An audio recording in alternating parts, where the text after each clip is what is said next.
दोस्तों, आज हमारे जीवन में जो कुछ भी हो रहा है वो हमारे कर्मों का ही फल है। इस कड़वे सत्य को कभी भूल मत जाना कि हम अपने मानव जीवन में जैसा कर्म करते हैं उनका वैसा ही फल हमें आगे चलकर इस जीवन में भोगना पड़ता है। प्रत्येक कर्म का कुछ ना कुछ फल होता है। नमस्कार साथियों, आज हम आपको सुनाएंगे एक बूढ़ी औरत और उसकी 3 बहुओं की कहानी जो अपने कर्मों की वजह से मुर्गी बन गई। आज की कहानी बड़ी ही ज्ञानवर्धक और प्रेरणादायक है। तो चलिए चलते हैं कहानी की तरफ। एक छोटे से गांव में एक बूढ़ी माँ रहती थी। उसकी 3 बहुएं और 3 बेटे थे। बूढ़ी माँ बहुत ही धार्मिक थी और हर दिन पूजा पाठ में समय बिताती थी। वो सुबह सुबह उठकर गंगा स्नान करने जाती और भगवान विष्णु तथा माता लक्ष्मी की पूजा करती थी।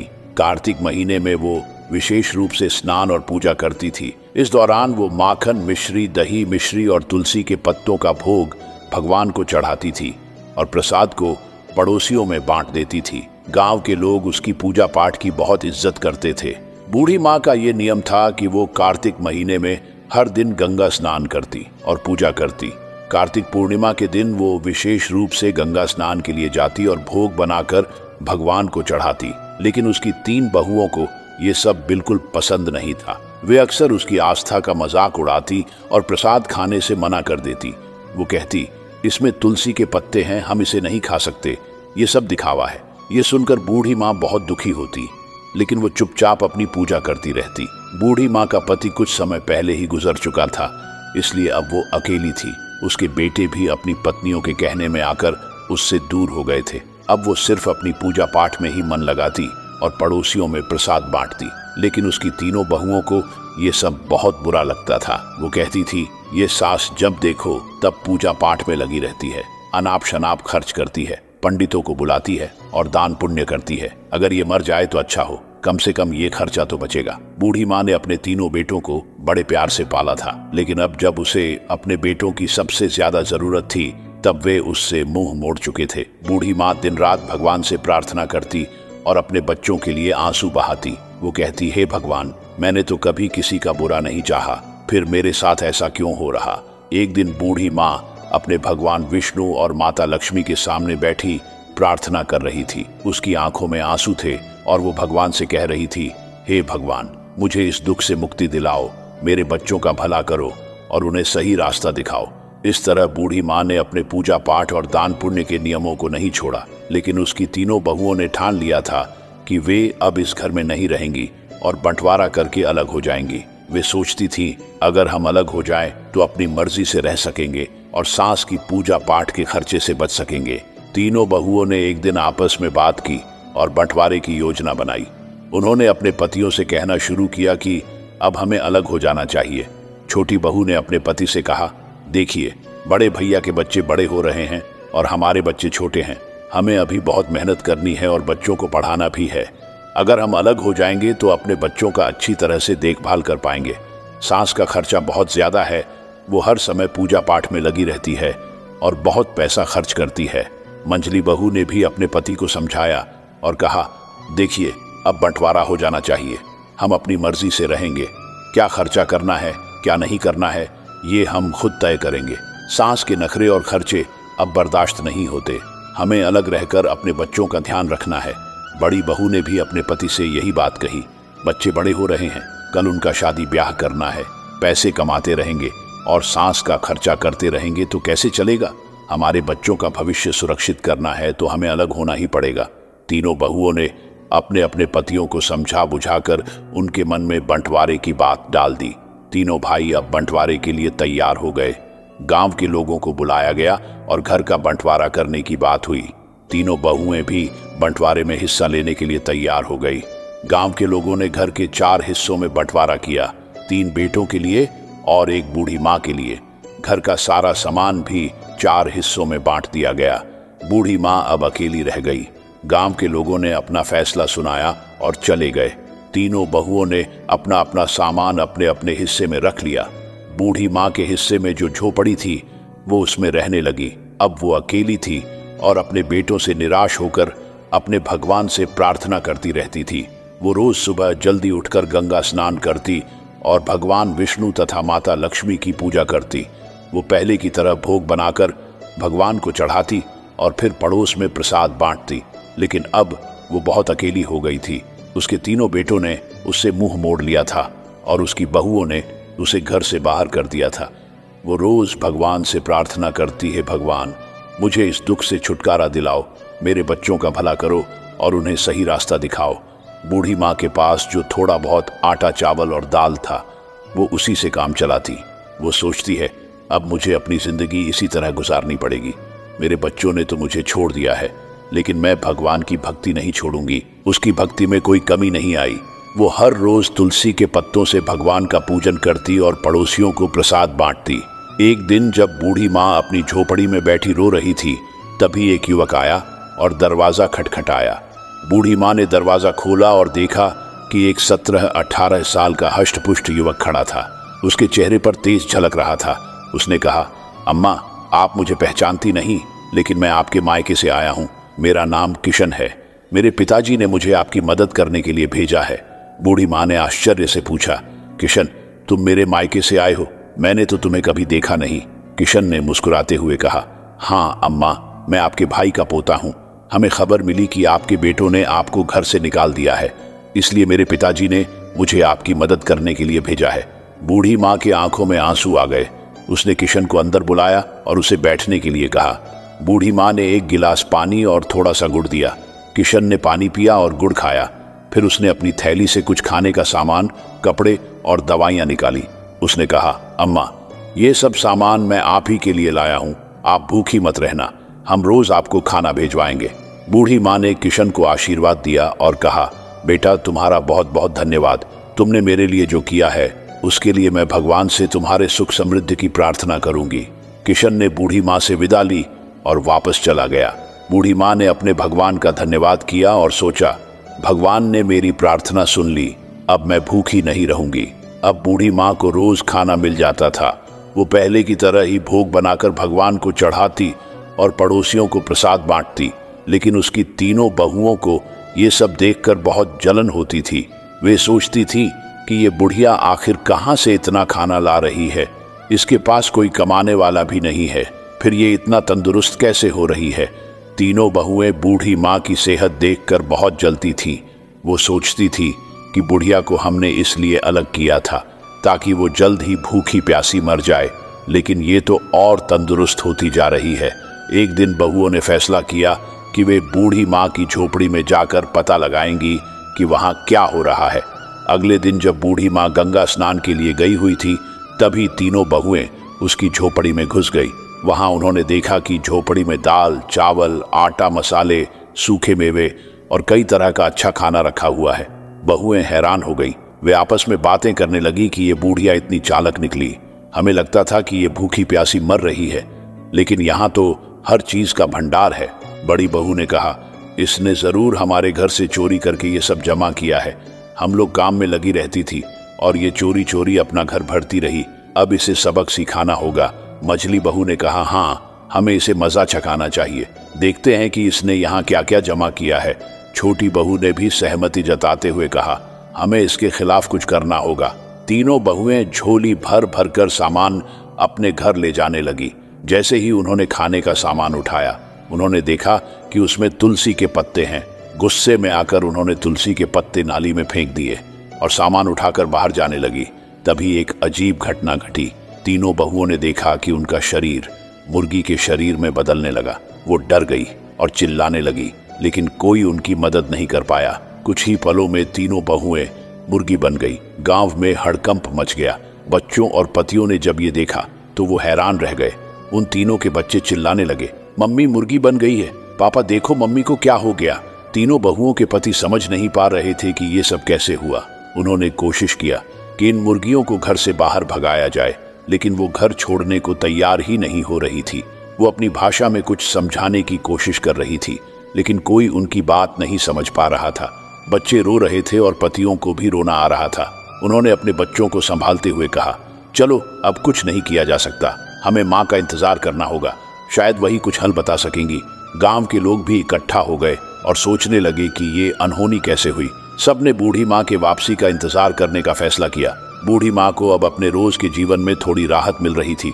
किशन रोज खाना लाकर रख जाता था और बूढ़ी माँ भगवान का भोग लगाकर पहले की तरह प्रसाद बांटती थी, लेकिन उन्हें इस बात का कोई अंदाजा नहीं था कि उसके घर में क्या हो रहा है। उन्हें यही लगता था कि सब कुछ पहले जैसा ही चल रहा है। इधर तीनों बहुएं मुर्गी बनकर घर के आंगन में बैठी थीं। उनके पतियों को घर का सारा काम करना पड़ रहा था। वे बहुत परेशान थे और अपनी पत्नियों की वापसी का इंतजार कर रहे थे। गांव के लोग भी इस अजीब घटना से हैरान थे। हर कोई यही कहता था कि ये सब बूढ़ी माँ की भक्ति और उसकी तपस्या का फल है। गांव के कुछ लोगों ने बूढ़ी माँ को गंगा स्नान के लिए जाते देखा। उन्होंने सोचा कि बूढ़ी माँ को सारी बात बतानी चाहिए।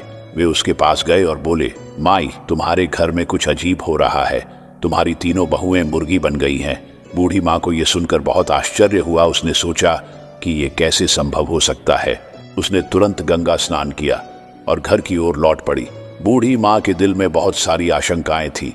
उसने भगवान से प्रार्थना की, हे भगवान, मेरे घर की रक्षा करना और मेरे बच्चों को सही रास्ता दिखाना। जब बूढ़ी माँ घर पहुंची तो उसने देखा कि गांव के लोग उसके घर के सामने इकट्ठा थे। उसने पूछा, क्या हुआ? यहाँ इतनी भीड़ क्यों लगी है? गांव वालों ने सारी घटना बताई। बूढ़ी माँ ने अपने बेटों को बुलाया और पूछा, ये सब कैसे हुआ? तुम लोगों ने क्या किया? बेटों ने रोते हुए अपनी माँ को सारी कहानी सुनाई। उन्होंने कहा, माँ, हमसे बहुत बड़ी गलती हो गई। हमारी पत्नियों ने तुम्हारे सामान को नाली में फेंक दिया था और उसी समय वे मुर्गी बन गई। अब हमें नहीं पता कि उन्हें कैसे ठीक करें। बूढ़ी माँ ने अपने बेटों को दिलासा दिया और कहा, भगवान सब ठीक करेंगे, तुम लोग घबराओ मत। बूढ़ी माँ ने अपने भगवान से प्रार्थना की और उनसे समाधान मांगा। उसने सोचा कि शायद किसी साधु बाबा के पास इसका समाधान हो सकता है।